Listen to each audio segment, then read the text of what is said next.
It is time for November birthday shoutouts for my Patreon supporters. I know a lot of different podcasts go about thanking their Patreon supporters different ways, but I love birthdays, so I thought doing happy birthday shoutouts would be the best way to do that.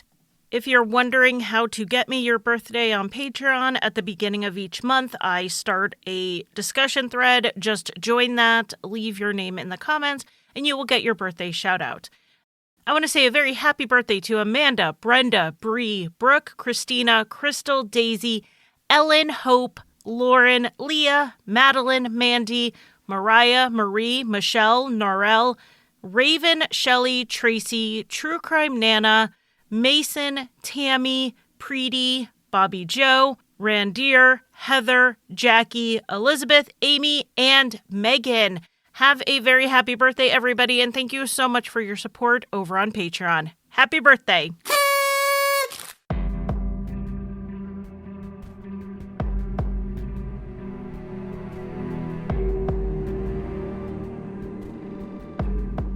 When Lauren Dumolo went missing in 2020, her family, friends, and even total strangers came together to search for the missing mother.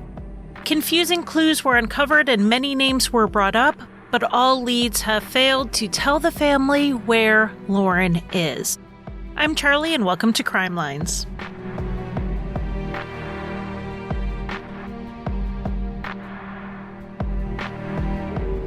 Welcome to Crime Lines and to another episode. Behind the scenes, I am working very hard to get the 12 Days of Crime Lines prepped for December, but I will be taking a little break the first weekend of December to go to Atlanta, Georgia for a live show. It's actually one night of 3 live shows, and I'm looking forward to it since there are so many people involved, and I do know there are a few tickets left. We have Already Gone, Pretend Radio, The Defense Diaries, Murder, She Told, True Crime Cases, our True Crime Podcast, Corpus Delicti, Cults, Crimes, and Cabernet, True Consequences, Santa Maybe, Southern Gothic, and Music City 911 joining me for this one night. Ticket info is in the show notes. Let's get into today's episode. The 2 major sources for this episode were the reporting by Caitlin Greenknuckle with the Fort Myers News Press and the podcast Complicit. The hosts of Complicit started their podcast to advocate for Lauren's case. And while I fully understand podcasters being protective of their work product, the hosts, Caitlin and Hillary, are first and foremost concerned with getting word out about Lauren's case. And they were not just open to me using them as a source, but you are going to hear an interview at the end of this episode with one of the hosts to get a unique look at the behind the scenes of the podcast. So a major thank you to Complicit for all of their support in me getting this episode out and getting out the word about Lauren's disappearance. But even after you hear my episode on this case, you have to know that Complicit has 10 episodes plus an eye-opening Q&A with Lauren Dumolo's father. So you know they are going to have more than I can cover in 50 minutes. So go ahead and as you're listening to this, go subscribe to Complicit in your favorite podcast app. This case is about the disappearance of Lauren Dumolo from Cape Coral, Florida. Lauren had grown up in New York and Maryland with her sister Cassie, who was just a year younger than her. Her father, Paul, got custody of both of the girls after he divorced their mother. Paul did remarry, and Lauren's siblings grew to include her step-siblings as well as half-siblings. Lauren's mother, who the podcast Complicit has chosen to call Anne, moved to Florida and had limited contact with the girls for several years. She too went on to have more children, 2 daughters, as well as 2 sons. When Lauren and her sister Cassie were in their late teens, they wanted to reestablish contact with their mother, which Paul was completely open to. After rebuilding their relationships and getting to know their brothers and sisters more, Lauren and Cassie, in their early 20s, decided to move to Florida. This was the first time since they were children that they lived near their mother, and they were also getting close to their siblings down there, especially their sister Lindsay. Lauren lived some of the time in Cape Coral and some of the time in West Palm Beach, the two cities being about 3 hours apart. In August 2014, Lauren had a daughter with her boyfriend at the time, though she lost custody early on due to her drug use. Lauren had been in a pretty serious car accident as a teenager. For pain management, she was prescribed a medication that had oxycodone in it.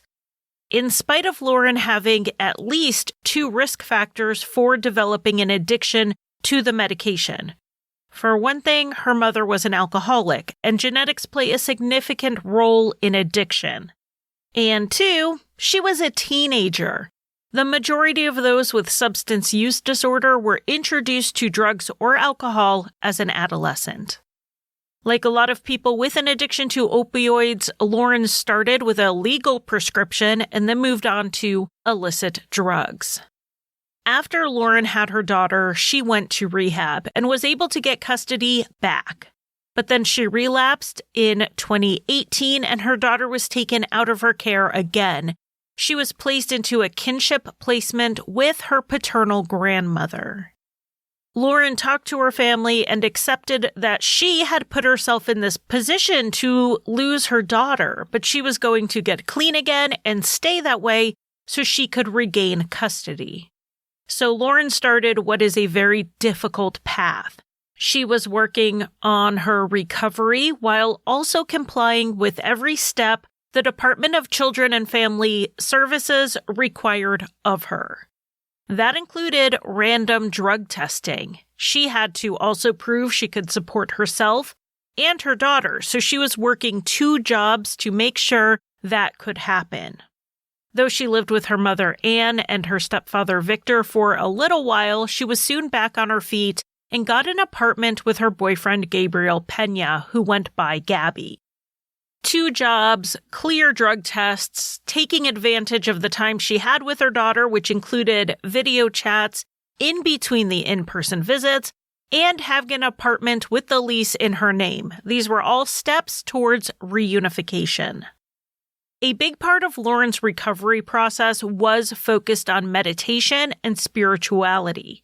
She was very much into positive energy, both putting it out into the world and also surrounding herself with it. But there was one area that definitely wasn't all positive vibes, and that was Lauren's relationship with her boyfriend Gabby. The two lived together, but they would have short breakups where one of them would leave the apartment only to reconcile, often just a few days later. Gabby was a friend of the family. He worked with Lauren's stepfather Victor and even lived in Victor and Anne's spare room before. When Lauren and Gabby started dating, most found Lauren to be uncharacteristically private about her relationship. They were dating a while before all of her family even knew they were together. Lauren did open up a bit in 2020 after the two had been together on and off for around 2 years.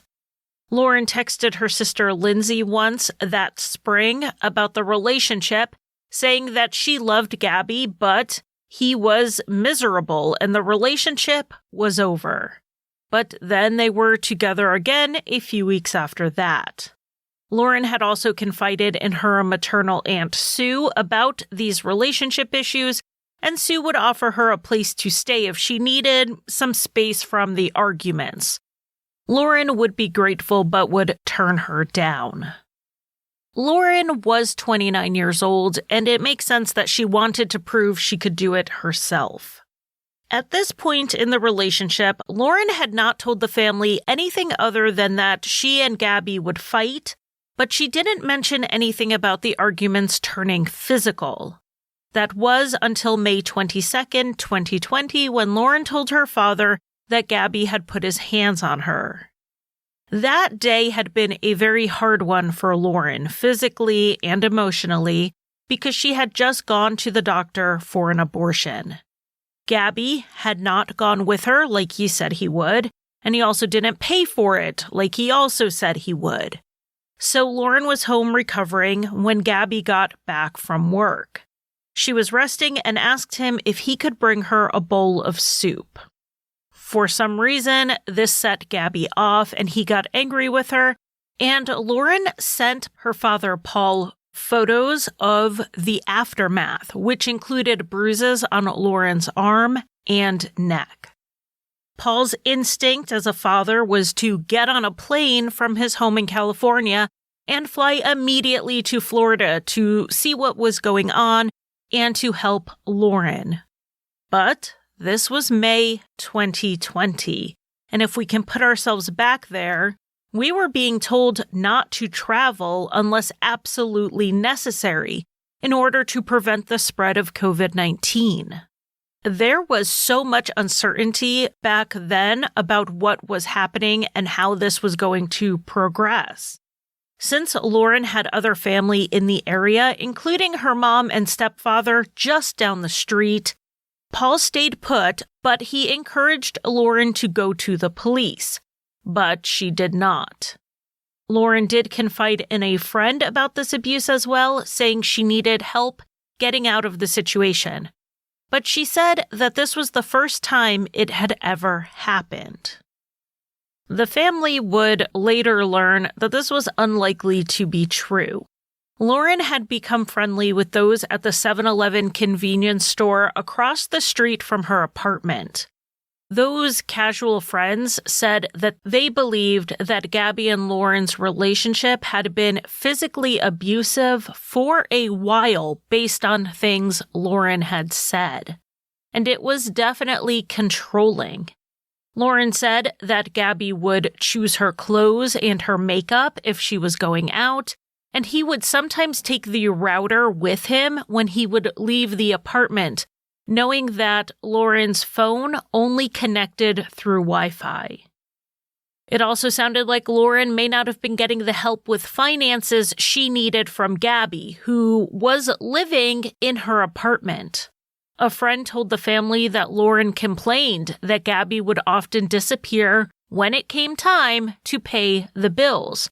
Meanwhile, she was working 2 jobs to keep up with the rent, though she did lose one of those jobs early in the pandemic due to cutbacks.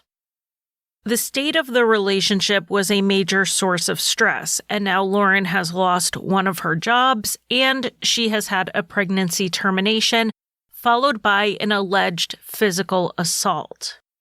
That stress was compounding, and in the week and a half after her abortion, those close to Lauren noticed that she was acting strangely, mostly expressing paranoia. Lauren had complained that her next-door neighbor was talking badly about her, and she could hear it through the walls. One time, either she or Gabby had even called the police about it, but when they arrived, that neighbor wasn't even home at the time. Lauren's brother, who lived down the street with Anne and Victor, had Lauren run up to his car once, saying that people were after her. Another time, he was driving by her apartment complex and saw Lauren out on the lawn, apparently meditating, which wasn't odd, but there was a maintenance crew trying to mow around her, and she just kept sitting there. And then on June 1st, Lauren's sister Cassie got a call from one of their other sisters. She said she had talked to Lauren that morning, and Lauren said people were after her. She had no car and no driver's license, being too anxious to drive after that car accident in her teens. And Lauren said she needed someone to come get her. Obviously, with this odd behavior, there was concern that Lauren had relapsed, but she had been randomly drug tested by Children and Family Services, and no one had heard anything about a failed test. Lauren was actually on track to get custody of her daughter back within the next few months if she stayed on the right path. After hearing about Lauren's possible paranoia on June 1st, Cassie tried to call her. Lauren didn't answer. Other people tried to call her, but no one could reach her that whole day. Cassie ended up calling the police, and they said that Lauren was not out of touch long enough to be considered missing, but they did take down Cassie's phone number. Later that evening, the police called Cassie to let her know that Lauren was in the hospital on a psychiatric hold. What had happened was that at some point in the morning, Lauren had walked to her mother's apartment, which was just a few minutes' walk away. She left a letter and a picture on the table and then just walked out. The letter was addressed to her daughter, who was 5 years old at this point, and the picture was of the two of them. This note, it could be interpreted as suicidal, though it wasn't blatantly so. In it, Lauren apologized about not being the mom her daughter deserved. She expressed her love for her daughter and said she was Lauren's angel, and Lauren would be her angel, always looking over her, even if she wasn't there. The letter was concerning, knowing it was coming from someone who appeared to be struggling with their mental health. But if Lauren was paranoid and thought someone was after her, she may have been talking about not being around in the sense that something might happen to her, not that she was planning to do something to herself. Or Lauren wrote this because she wasn't sure she was going to get custody back. Though she was on track for that, her daughter's grandmother had decided to fight to retain custody rather than supporting reunification. This grandmother had more resources, particularly financial, to fight in court, and Lauren may have been worried in that moment that her rights could be terminated. After leaving this letter at her mother's apartment, she then walked to Four Freedoms Park, which was directly across the street. Lauren went to this park almost every day, where she would meditate and often just sit by the shore of the Bimini Basin. But Lauren was not at the park meditating this day. While at the park, Lauren was acting erratically and jumped in the water and started swimming like she was trying to get away from someone. A person at the park, concerned for her safety, called the police. When they arrived with EMTs, Lauren was on the beach, but she panicked when she saw them and went back into the water and started swimming away. The police got her out of the water, and Lauren was talking about people being after her and that she was hearing voices. So they took her to the hospital, where she was involuntarily held under the Baker Act. Lauren was diagnosed with brief psychosis, and they believed it was triggered by a hormonal imbalance after her abortion. They told her father that it was not schizophrenia, and she was expected to recover from this. The hospital did do a drug test, and it came back clear against all hard drugs. The test was performed 3 days into her stay, though, and I believe it was a urine test, not hair follicle. Some drugs would have been clear from her urine within 3 days, but not all. Lauren was released on June 8th, feeling a lot more stable. They did give her a prescription that she dropped off at the pharmacy. Victor, her stepfather, gave Gabby the money to go pay for the prescription, but according to Lauren's Aunt Sue, Gabby never got it. On June 13th, Cassie went out to visit with Lauren. She wanted to check in and make sure her sister was doing okay, and she said that Lauren was her usual happy self, and that Lauren and Gabby were getting along great that day. They spent the day at the beach together, and everything was just nice. But the next day, Lauren called her sister Lindsay early in the morning, around 6 a.m., and said she wanted to see how Lindsay was doing. Lindsay said she was fine and asked how Lauren was. Lauren said she was good, and then they got off the phone with Lindsay a little confused. It was out of character for Lauren to call her so early in the morning like that, but then for there to be no apparent reason to call, it seemed odd.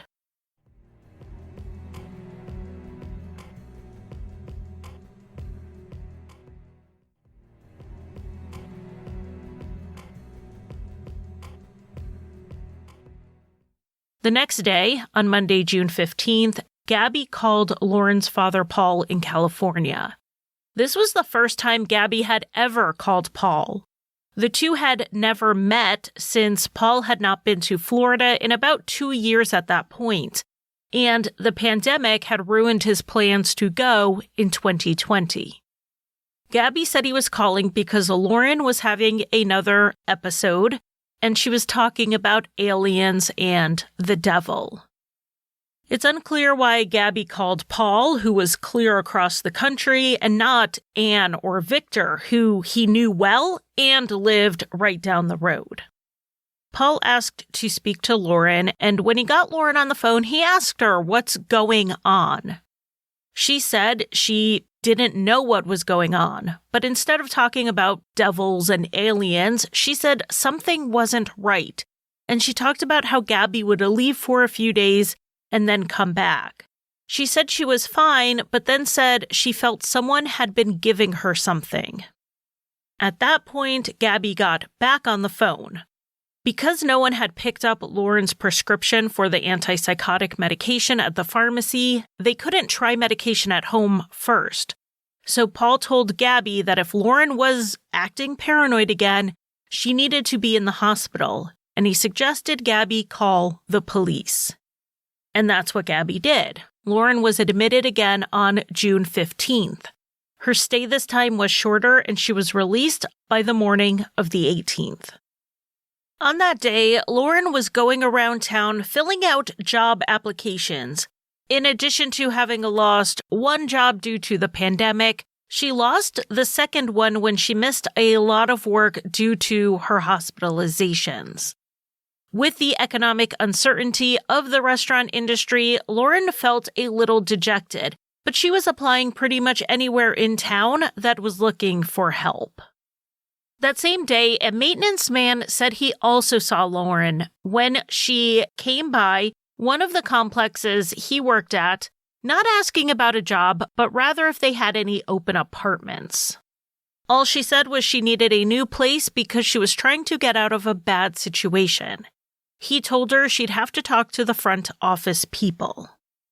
That evening, just before 6:30, Lauren talked to Cassie about her financial situation over the phone, and she was worried about her job loss.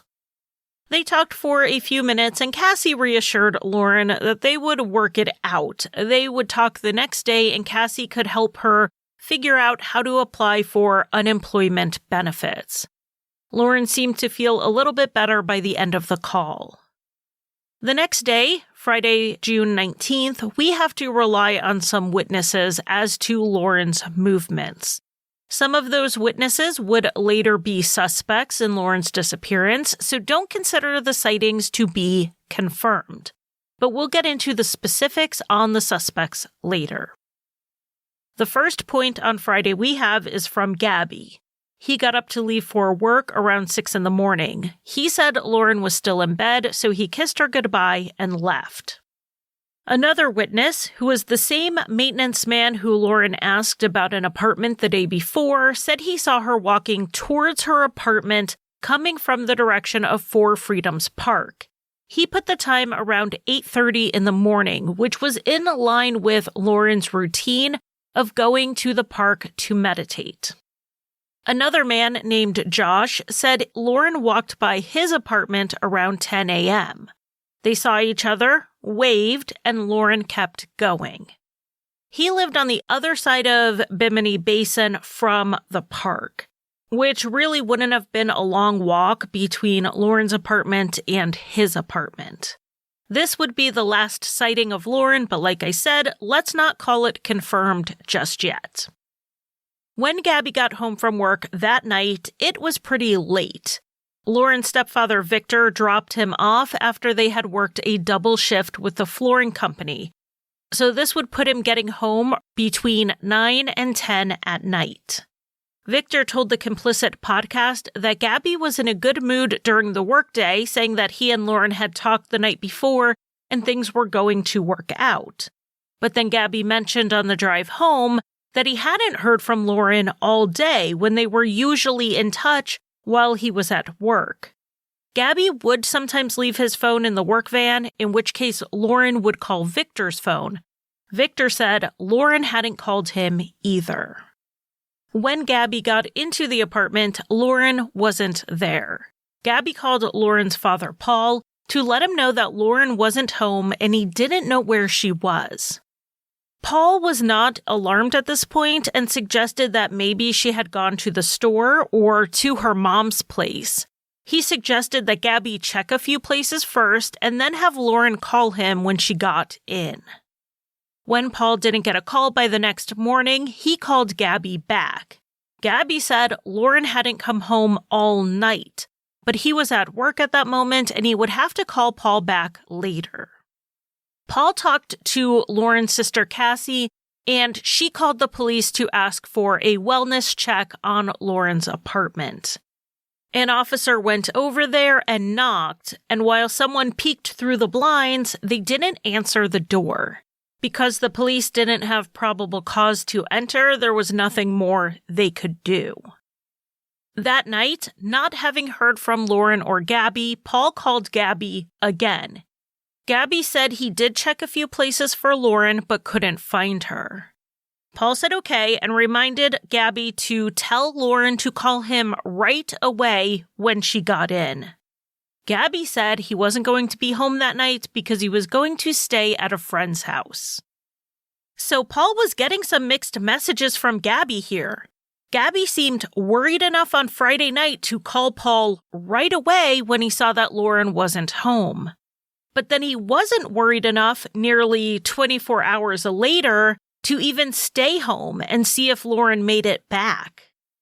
The following day was Father's Day, and Paul knew he would hear from Lauren if she was able to call.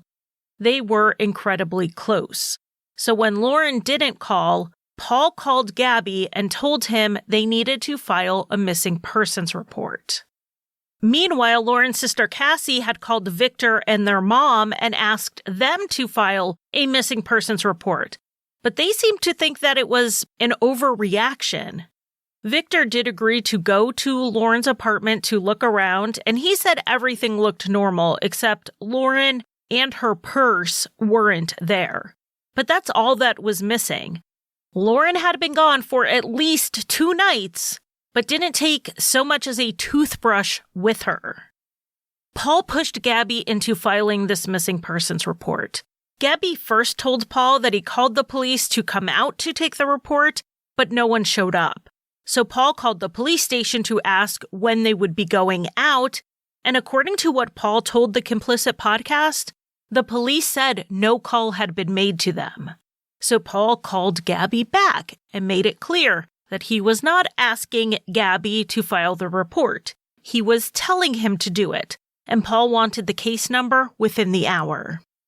And this is another reason you need to listen to Complicit. You can listen to me tell you about this conversation, or you can listen to the first episode of Complicit and hear Paul tell it. And when you hear the tone of his voice, you will realize why Gabby decided to go ahead and do what Paul told him to do. Gabby even wrote on the missing persons report that Paul told him to file the written report and that Paul wanted the case number. The timeline Gabby gave on the report was vague, but it did note a few points. He wrote that he and Lauren spent Thursday night at home, which is going to become important later. He then said he saw her when he went to work in the morning, and then she wasn't there when he got home late on Friday night. He hadn't heard from her since. After he filed the missing persons report, he sent Paul the case number. So the next day, Paul calls the police, and he has the case number in hand to ask what was going on with this pending investigation. He was told they couldn't do anything until Wednesday, when the woman who took the report was back in the office. Now, that doesn't make any sense to anyone who has followed missing persons cases because that is not how they work, but there was some clerical issue with how it was entered into the system. So it was not immediately treated like a missing persons case, and it was not assigned to an investigator. This clerical error delayed the police response by a few more days. But it didn't stop the family from searching for themselves. On Tuesday, June 23rd, Lauren's sisters Cassie and Lindsay, along with Lindsay's fiancé Matt, all went out to Lauren's apartment. Lindsay got the key from their mother, Anne, who said she needed it back because it wasn't exactly a spare key. It was Gabby's key. After his conversation with Paul on the phone and the filing of the missing persons report on Sunday, Gabby gave Anne and Victor the key, saying that he was done and he left. When Cassie, Lindsay, and Matt all got to the apartment, they called the police to meet them there for a wellness check. Though the police didn't have probable cause to force entry before, Cassie, Lindsay, and Matt now had the key, and the intent was to just let them in. But the three decided they couldn't wait on the police, and they let themselves in to look around before the police got there. They found the apartment exactly like Victor described. Nothing was out of place except that Lauren wasn't there. They did find a cell phone next to the bed and thought it might belong to Lauren, but it was dead and wouldn't turn on. Cassie decided to hang on to it and turn it over to the police. Not finding anything, they went back out to wait for the police, and during this time, Gabby showed up. He said he was there to pick up his television. But remember, he didn't have his key anymore, so he had to have known that people were there at the apartment to let him in when he went there. They showed Gabby the phone they had found and asked him whose it was. Gabby took it, walked inside the apartment with it, and then came back out with a different cell phone, saying that one was Lauren's. This phone was working, and Cassie recognized it as Lauren's phone. They also checked and saw it was logged into all of Lauren's social media and email accounts. Matt, Lindsay's fiancé, said something to Gabby about how the phone he gave them wasn't the one they had found. So then Gabby went back into the apartment, and Cassie followed him to retrieve the other phone. So now the family had both phones to turn over to the police. But what they didn't entirely understand was why Lauren's phone was left at home to begin with. Even though she only had Wi-Fi connection on it, she always took it with her. She used it for taking pictures, and she would connect to public Wi-Fi while she was out and about. And the other question was, they had just looked around the apartment and hadn't seen the phone themselves. So Gabby had either shown up with it, or he knew right where it was in the apartment. This whole thing just felt off to them. The police eventually showed up to the apartment, but Cassie decided not to turn the phones over right away. She wanted to wait until they had a lead investigator on the case so that these phones didn't get lost in the shuffle. The contents of the phones would eventually be analyzed, or at least Lauren's phone would be. The other phone that was dead and wouldn't turn on didn't turn on for the police either. They couldn't get anything off of it as far as we know. Lauren's phone, on the other hand, was working, but it did have limited information. If you remember back to Lauren's first psychotic episode, she had jumped in the water at the park. Well, her phone was with her, and it was lost in the basin. So she was using an old phone that only had data for the last 10 days or so. Of course, Facebook messages went back farther than that since they're not stored on the phone, but scrolling through those didn't seem to give many clues. What could be confirmed was that Lauren's phone was used on Thursday night using the Talk You app. This is one of those apps that you can use to make calls and send texts when you don't have cell service and you're relying on Wi-Fi. The text was to two men named Josh and Jose, and it asked, "You guys coming?" Josh was the same man who said he saw Lauren around 10 a.m. on Friday, June 19th. I mentioned the sighting wasn't confirmed, and a big part of that was because of something else on Lauren's cell phone. The last time her phone was used was on Friday at 10 a.m., making a Facebook Messenger call to Gabby. Gabby said he didn't get the call, but the police were able to confirm the phone was connected to the Wi-Fi at Lauren's apartment when the call was made, and Gabby's phone pinged at his worksite that day. So Lauren could not have been making that phone call at her apartment at the same time she was walking by Josh's home. Josh could have the time wrong, or someone else could have been using the phone at the apartment to call Gabby. Or maybe Josh was lying about what he saw. Then we have to ask ourselves, why would he lie? And we'll get to that later because we're sticking with the timeline for now. But I do want to point out one more inconsistency that this phone puts on the table.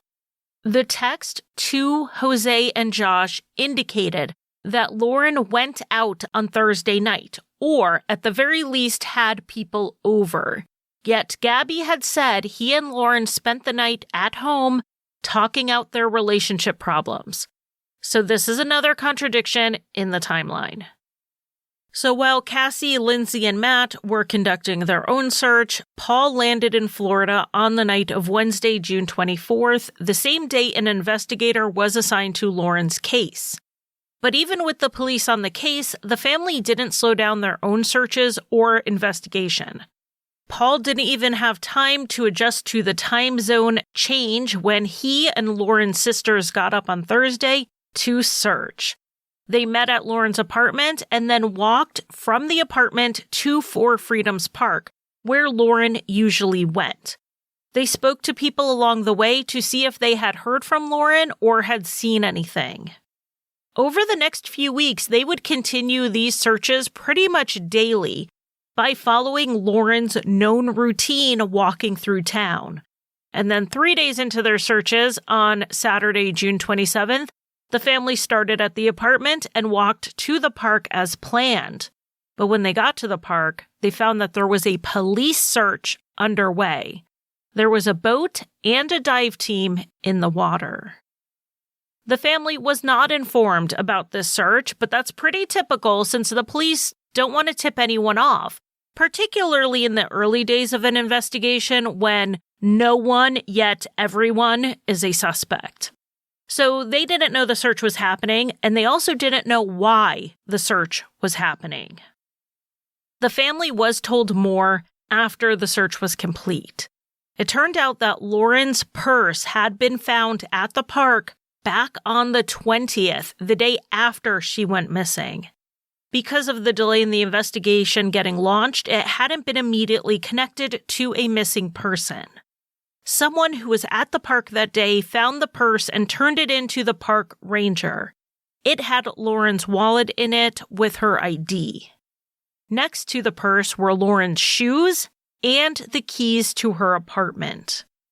So that is why the police were focusing the search at the park, but they didn't find anything. In an interview with Complicit, one of Lauren's aunts said that Victor had seen Gabby in the park on the same morning that the purse was found. He said he was there looking for Lauren, but hadn't found anything. The family then continued their daily searches, often focusing on the park and then fanning out, knocking on doors, and handing out flyers. On July 2nd, Cassie, Lindsay, and Matt had been walking around for a couple of hours, getting nowhere, and decided to do another check of the park. As they walked by the shoreline area, Mark looked over at the sand and saw a red shirt lying there. Lindsay saw it and immediately knew it was Lauren's based on the lace pattern. She was with Lauren when she bought it, and Lauren wore it regularly as it was a favorite shirt. The family had been in that area multiple times over the week and a half they had been searching, and the shirt wasn't there. And here it was lying right on top of the sand. It's not like you could have walked by and not seen it. They said it didn't look very dirty or weathered or wet. It looked like someone dropped it there and just kept walking. Based on the picture of it on the sandy beach released to the media, I do have to agree with them on what it looked like.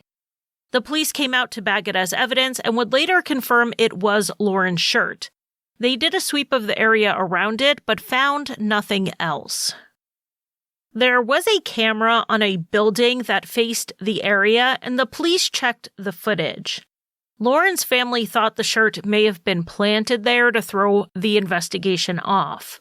But what the police saw was a man walking along the beach, and then he kicked the sand. He bent over and picked up the shirt before dropping it on the ground and walking away. It appeared the shirt had already been on the beach when he approached it, but it was likely buried in the sand. The family did not get to see this footage, but it did have them asking, why not pull more footage? If this man simply uncovered the shirt, it would be nice to know how it got there to start with by rewinding the film. According to the podcast Complicit, the police opted not to review additional footage. From the day Lauren went missing until the shirt was found would have been 312 hours. It would take weeks to go through all of that video footage. And that would just be that one camera when there may have been others near the park that they could also have checked. They said it was just too much to go through without having more information that would narrow down the time frame they should be looking. It was around the time the shirt was found that this case really hit the local media, and that drew out a lot of community support. The first organized search with community volunteers was held on July 7th, 2020, and it was at Four Freedoms Park. I mean, every piece of evidence found so far pointed back to the park. On the morning of the search, Lauren's stepfather Victor showed up to the park, talked to the family for a bit, and then left. Gabby didn't show up at all, and neither did Lauren's mother, Anne. Anne was sick at this time, and no one really expected her to be out in the park searching. She rarely left her apartment by this point, and the family has been open about Anne's struggles with alcohol and her physical health issues that were the result of long-term alcohol abuse. As for why Gabby wasn't helping the community search, Victor has said that Gabby was doing his own searches, and also that his children were visiting him at the time of the search, and he didn't want to expose them to everything going on. As the search entered the third hour, Danny, a community volunteer, decided to leave the park and go to the apartments across the street to see if anyone with a view of the park had seen anything. Though she would eventually become close with the family, at this time she didn't know them and didn't know that those apartments were where Victor and Anne lived. She ended up knocking on their door. Victor answered, and when Danny explained why she was there, Victor said he was Lauren's father, which was a little strange since he wasn't searching the park with everyone else, and someone else who also called himself Lauren's father was searching. According to Danny, Victor told her that they were devastated that Lauren was missing and made a comment about not knowing that the search was happening, which the family later found odd since he had been over there earlier. The search didn't uncover any additional evidence, but it did increase the media coverage, which led to a local businessman donating to the reward fund. Crime Stoppers was offering $3,000 and James Edgar added $5,000 to it. He didn't know the family, but he was moved by the case as he had a daughter the same age. 2 days after this, on July 10th, Gabby gave his first public interview to Wink News. Gabby had been interviewed by the police, obviously, and he even took a polygraph. The police have not confirmed the outcome of the polygraph, but he said he passed. Though he was cooperating with the police, he hadn't been doing the public pleas for information like Lauren's family had been doing, and this was the first time he spoke with the media. Gabby told Wink News that Lauren had recently relapsed when a friend got her back into drugs, and he believed something bad had happened to her. From what Victor told the Complicit podcast, this was something Gabby had told him as well, before Lauren went missing. It was a big issue in their relationship, her drug use, though it's not clear how Lauren was passing the random drug testing from the Department of Child and Family Services. But I want you to remember that Gabby said Lauren relapsed because this story would change. In this first interview, Gabby said that since Lauren had left everything behind, it seemed unlikely to him that she was simply staying away of her own volition. He said he was worried and scared, but then followed it up with saying he wasn't really scared since he didn't do anything, but he was worried for Lauren. After this interview, the next major reporting had to do with another police search that happened on July 20th, and again, it started at 4 Freedoms Park. This time, they brought in cadaver dogs.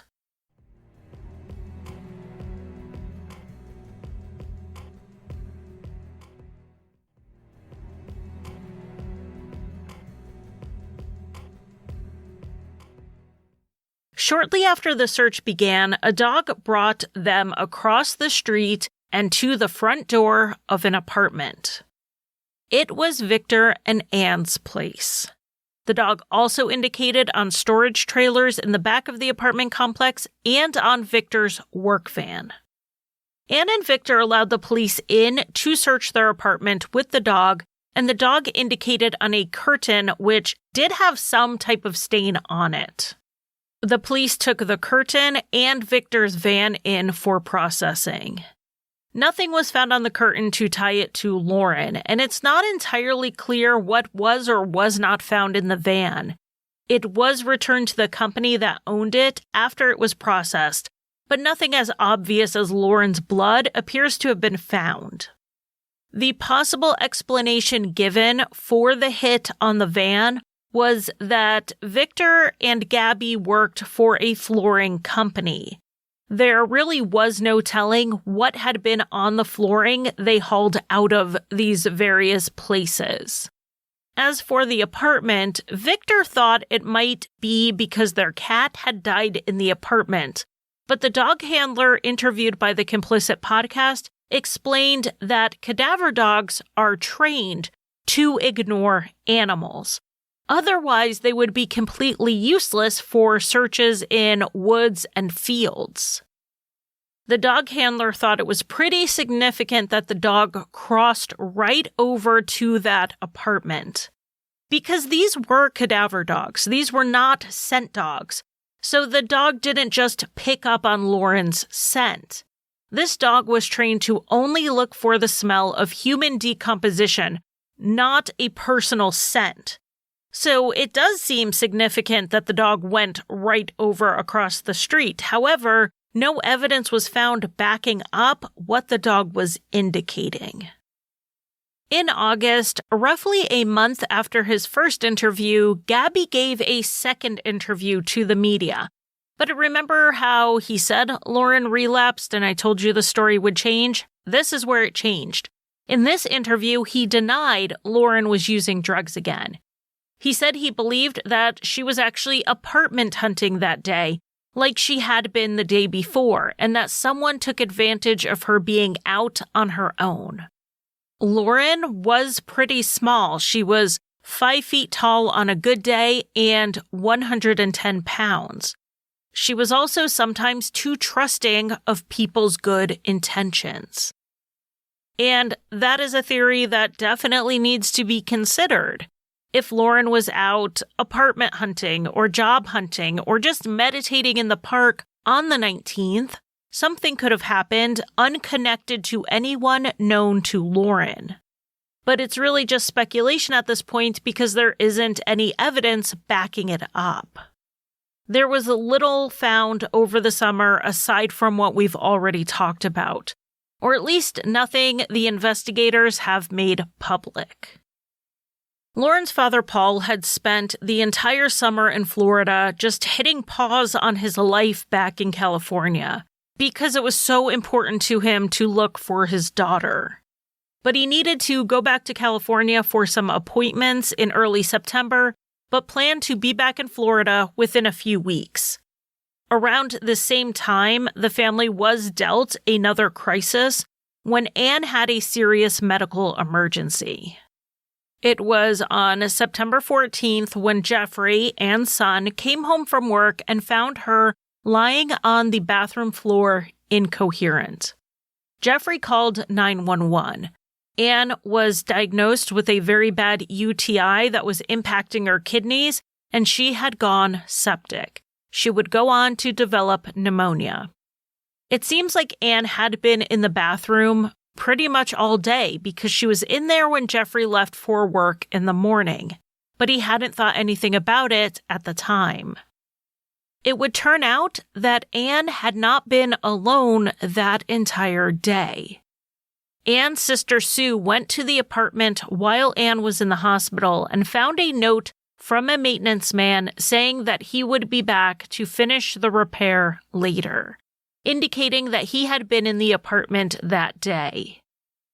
This maintenance man had entered the apartment to fix a leaking water heater that was dripping to the apartment below.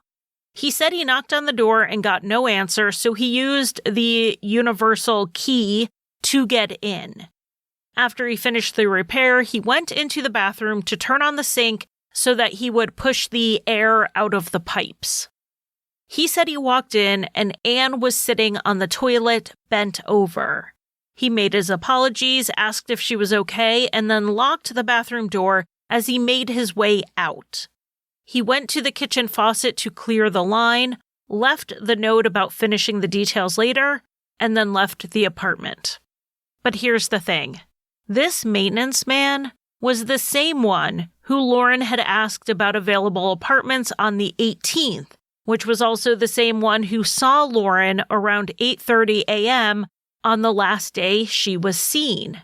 And now he was the last person to see Anne before she was found on the floor by her son.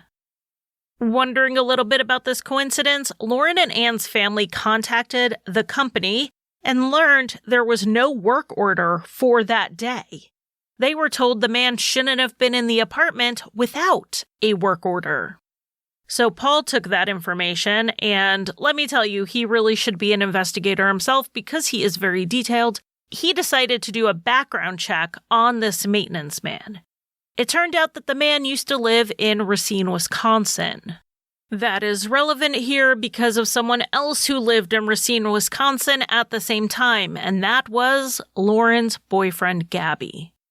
And now here they were, both in Cape Coral, with their lives intersecting in very strange ways. And this is a point in a case where those rabbit holes and speculation can really spin out of control. One thing I really love about Complicit is that they bring out all the information, but they're not trying to connect all these dots themselves, which is commendable because it's easy to want to connect all the pieces. And sometimes when we try to do that, we end up presenting inaccurate information. It's constantly a question of what is just a coincidence and what is something more. And sometimes we get to the point where we are seeing patterns and coincidences everywhere. I will say that Lauren's family sounds like they're pretty reflective and measured in their assessments here, but I also wouldn't have blamed them if they weren't. There's a lot of information, a lot of dots, and not a lot to connect them with evidence.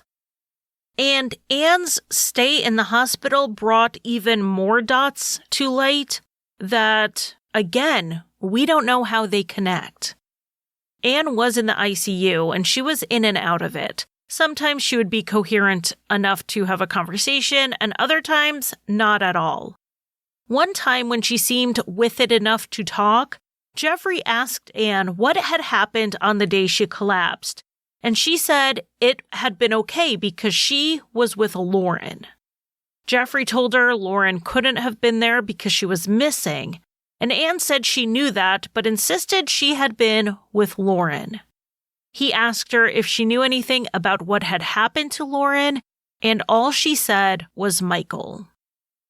Because of her lack of coherency at times, it's not clear who or what she was talking about. The family did look at social media for a Michael that Anne and Lauren may have had in common. Anne shared Lauren's interest in energy and spirituality, and they were in a Facebook group together about these types of things.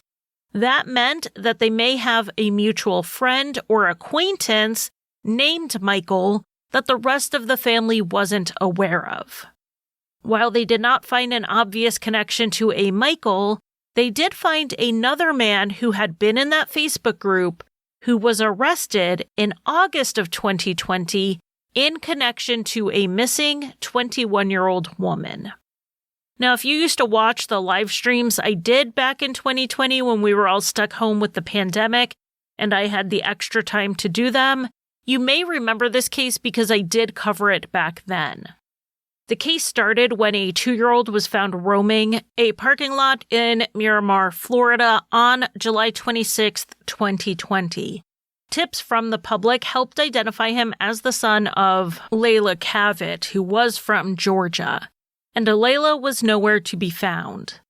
2 days after her son was found, her truck was found in a Walmart parking lot about 2 miles from the parking lot her son was in.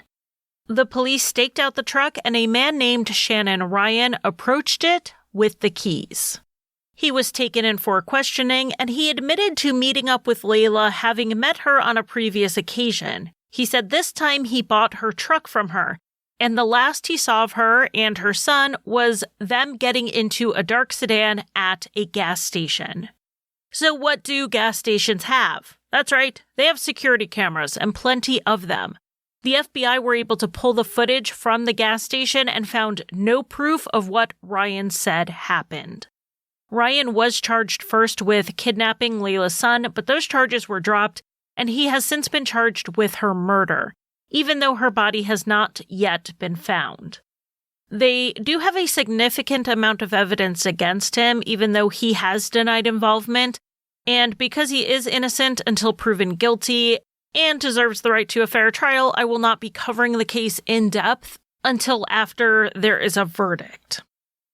The connection here is that Facebook group where Shannon Ryan was also a member. So a man who is a member of a Facebook group shared by Anne and Lauren also was arrested for kidnapping a missing woman. However, after checking Lauren's messages and Facebook posts, it doesn't look like they had any communication between them directly. Not only were they not having private messages, they weren't even engaging on each other's posts. It seems like yet another coincidence in the case.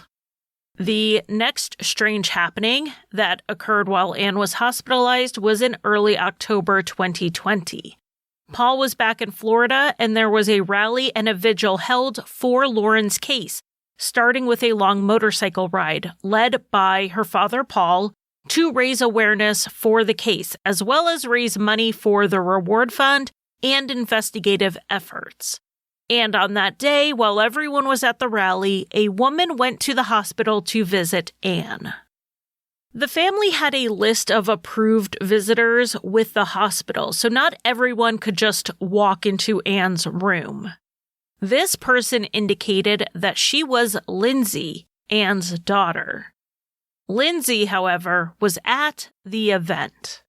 The family still does not know who it was who went to see Anne, or why they went, as Anne was not coherent enough to provide that information.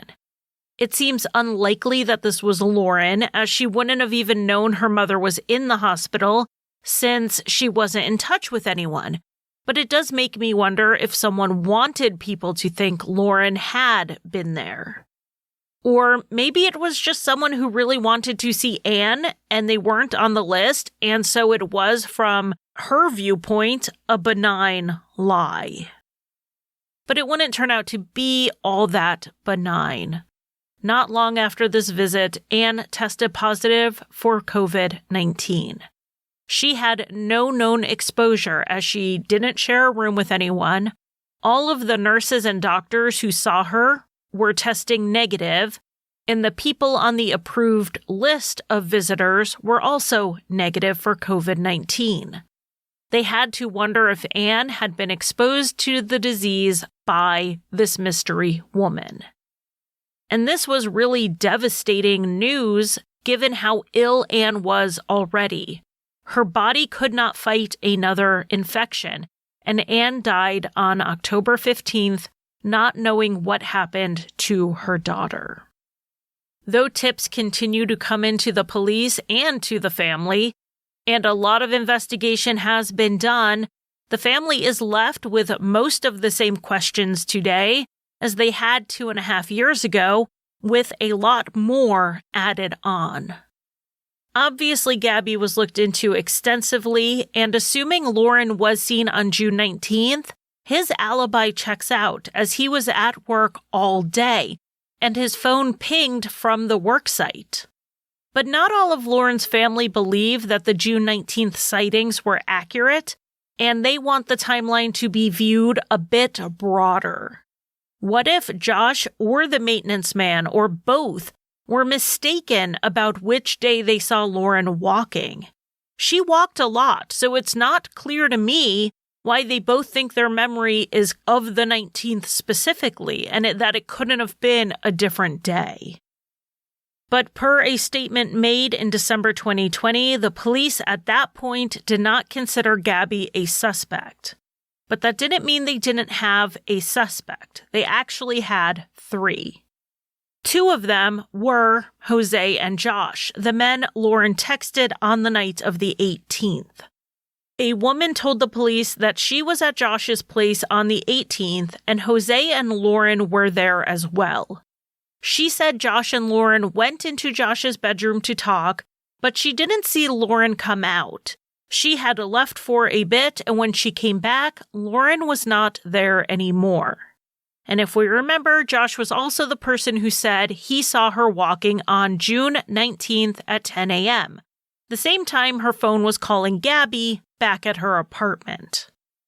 I'm not sure how all these pieces fit together, because if the police are saying Lauren was out with Jose and Josh on Thursday night, then why did Gabby tell Victor he and Lauren were home talking all night? And if something happened to Lauren while she was with them on the 18th, why did Gabby say he kissed her goodbye on the morning of the 19th? There's really no way to tie the 18th to the crime without implicating Gabby. But maybe the theory is that something did happen on the 19th and then Josh made up the time of the sighting to cover for it.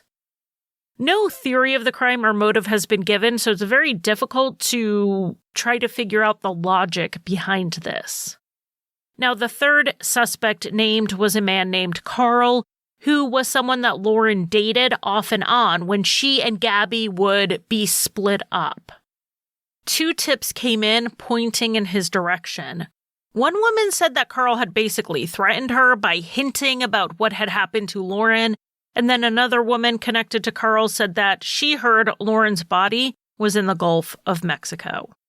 The issue with Carl as a suspect was that he was locked up at the time Lauren disappeared. He had been arrested for tampering with human remains after a woman overdosed, and he allegedly helped dispose of her body. He didn't bond out until after Lauren had gone missing. So if Carl was connected to Lauren's disappearance, his involvement would have had to have been from behind bars, meaning more people are involved. And if the police were comfortable enough to name him, I have to assume they have a reason to think he could have done this. So we have Jose, Josh, and Carl, maybe individually, maybe as a combination of 2 or 3 of them, all suspects without much more information about it than that. The next major media push on this case was in October 2021, when they thought they were pretty close to at least one answer. A woman's remains were found in Fort Myers, and the police announced that they were consistent with Lauren Dumolo. They announced this at a press conference, but then the body was identified the very next day as another woman named Brianna Tennant. After over 100 interviews and over 200 pieces of evidence, Lauren's family is still waiting for an answer. When Lauren went missing, she was a month shy of her 30th birthday. If alive today, she would be 32. She has light brown hair that she often dyes blonde and has brown eyes. She has multiple tattoos, including an symbol, the letters NY, and the word Namaste on her side in large letters. If you know anything about the disappearance of Lauren Dumolo, please call the Cape Coral Police Department at 239-574-3223, and I'll leave the number in the show notes. If you would like more information on the details of the case, things I did not have time to cover today, and to hear firsthand accounts from Lauren's family, friends, and the volunteer case advocates, you can find the Complicit podcast in your favorite podcast app, and stay tuned for my interview with Complicit.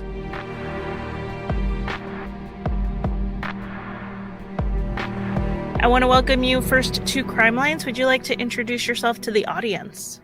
Hi, yes, I'm Hillary Wadsworth, one of two co-hosts of Complicit, a true mystery podcast, which is in season 1, a deep dive into the mysterious disappearance of Lauren Dumolo. Why did you pick the name Complicit for your podcast? So when we heard about this case, we thought, well, this is strange. There's no way this young woman disappeared on her own. Even if she did, she must have had help. So there's someone who's not talking. There's someone out there who knows what happened, probably more than one person. And at this point, they are in fact complicit in her disappearance. So we thought it was an appropriate name for the case and cases beyond. So I am curious, you mentioned when you heard about this case, how did you learn about this case? Because it's not one I've heard before your podcast. It was really social media. It was summer of 2020. It was June, height of COVID. And where are you? You're home, most likely, right? And so we saw a posting from a friend of ours, a lifelong friend, Lindsay, who is in Florida. And she had posted that her sister was missing. And we thought, oh, that's strange. So we reached out for more information. And the more we got in touch with her, the more she told us about everything that was going on in her sister's life up to her disappearance before, things that happened after. The crazier the story became. So we just really kept in close contact with her. And then we love true crime. Caitlin is my co-host and I. And we had our detective hats on from the beginning, from afar. And then every time we would tell our friends or family the story, inevitably, whoever was listening would be like, whoa, this is a movie, or wow, this is a book.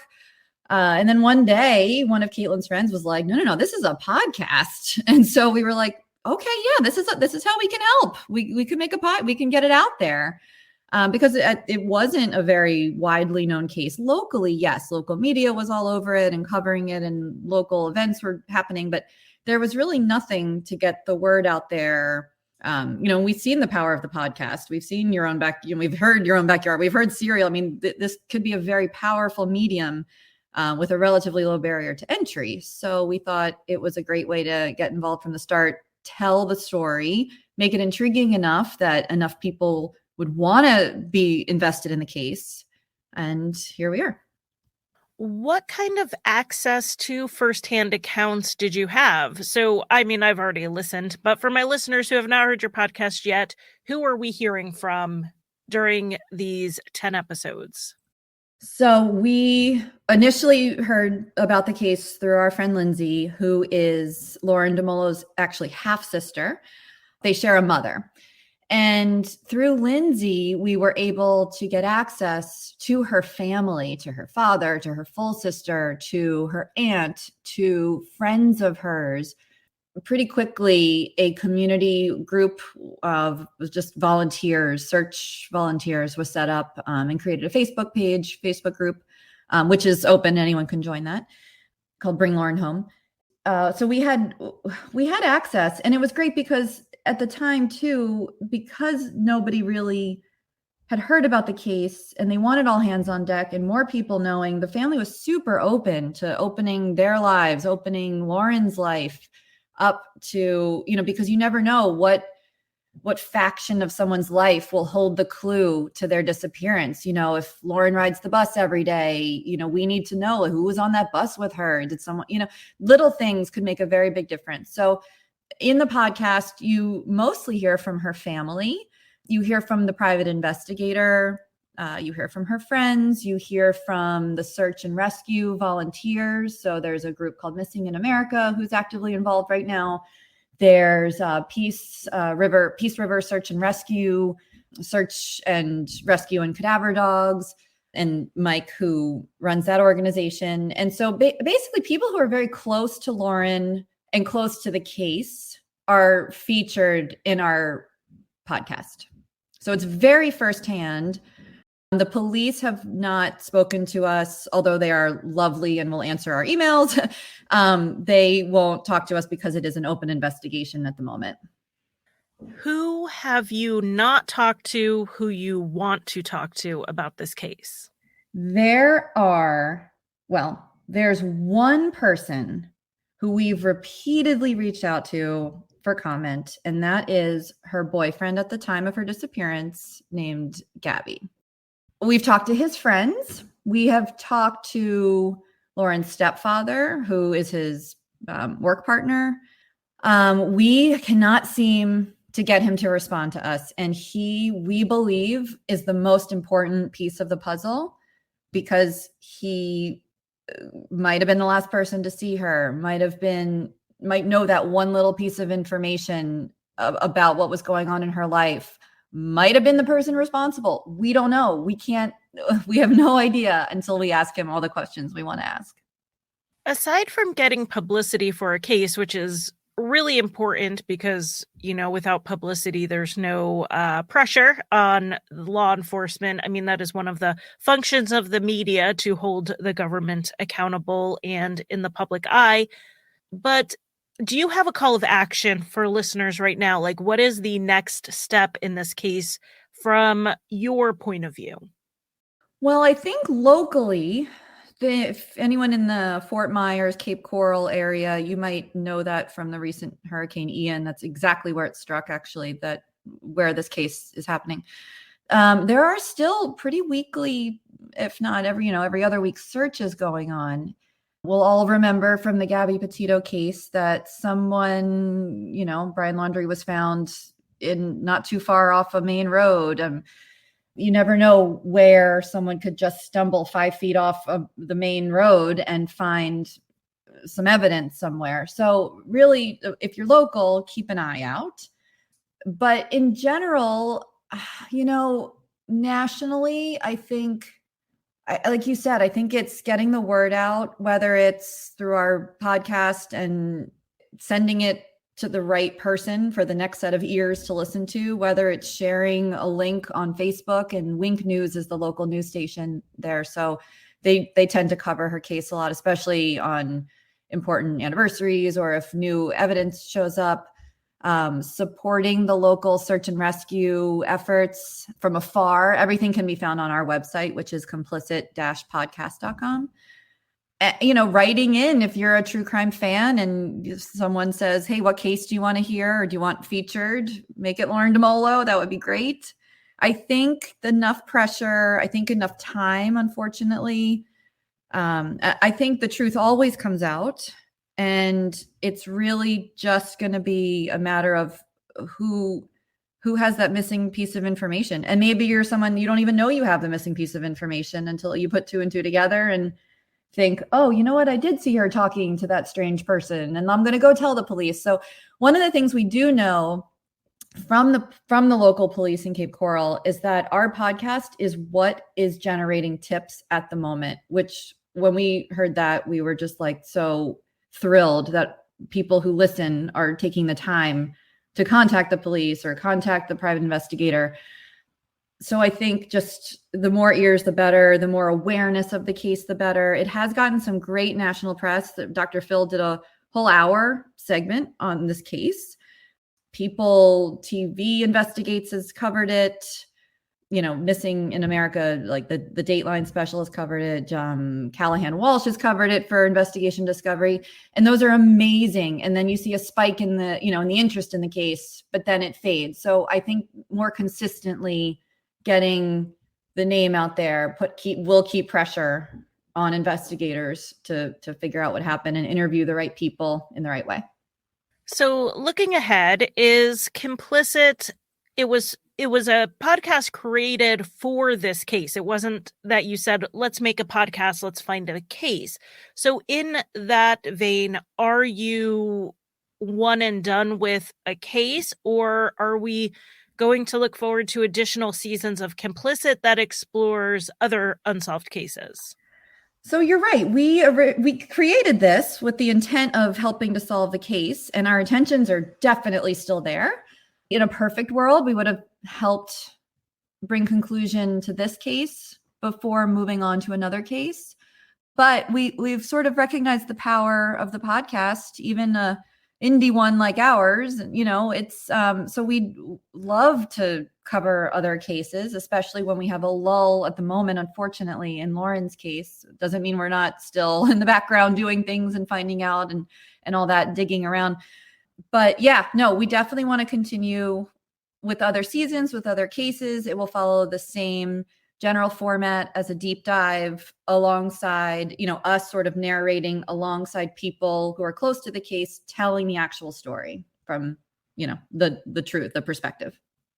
I had heard about your podcast as two friends found out about a missing persons case, and they made a podcast about it, and it's a fully independent production. And so I went into it with one thing in mind, and what I heard was an incredibly polished, professional presentation of a case with interviews that were well edited to get to the crux of the matter, not long and rambly. It was incredible, and it was absolutely not what I expected when I heard two friends indie podcast. I kind of thought something a little low budget, like my show, but that's not what it was. It's incredibly professional and polished, and I want to commend you for the detail you put into putting this show together. Thank you. I mean, we arranged it how we would want to hear a podcast. We're huge true crime podcast fans, true crime lovers in general. Thank you for that. We honestly cannot take all the credit. There is a fabulous company called Resonate Recordings. Shout out to Adam. He is the guy that makes the magic happen. And we work really, really closely with them to get it to a place where it sounds like something we want to hear. We chose music. I mean, much of the music, Adam sort of chooses some of it, and then we write it. We make it sound how we would want to hear it, if that makes sense. It's a great podcast, and I want to thank you for giving me some of your time to talk about the behind the scenes of the podcast. My listeners will have heard a lot of the case, but there's nothing like hearing the firsthand accounts from the family and then to walk through what happened right alongside them, which I think you really capture in Complicit. That's the goal. I do want to stress too, we try to get all vantage points. If there's nothing in there that we couldn't corroborate further. So we tried very hard to stay source material. We don't have an opinion on what happened. And we try to keep it that way. And if something can't be corroborated, it's not in there. So, we've had a lot of information. There's a lot of speculation. There's a lot of opinions, but we really try to maintain just going with the facts and, that way of telling the story. I really appreciate that, as it is the more respectful way to go about it, especially when not everyone has chosen to participate in the podcast. Speculating about someone who has opted out isn't always helpful or ethical. It's been a journey for me going from my first true crime podcast, which was Unsolved Cases and always had a theory section, to realizing how unhelpful that can be in how I'm presenting the case and what I want people to walk away with. Yeah. And I mean, there's any variety of things that could have happened in this case. It's easy to look at the boyfriend, right? And of course, he's not talking to us. But also, you've listened, anyone else who goes on to listen knows, well, there's about 3 or 4 other strong theories out there. So it's hard. People ask us all the time, what do you think happened? And I am very honest. And I say, I go back and forth. I can't commit. Personally, I can't commit. I mean, forget about what we say in the podcast, which is having no opinion. I really don't have an opinion until we know what happened. I don't want to put anyone, under a microscope. I think everyone equally deserves to be under a microscope, if that makes sense. Yeah, that makes total sense. So again, thank you for your time, and I appreciate you coming on Crime Lines. Thank you so much.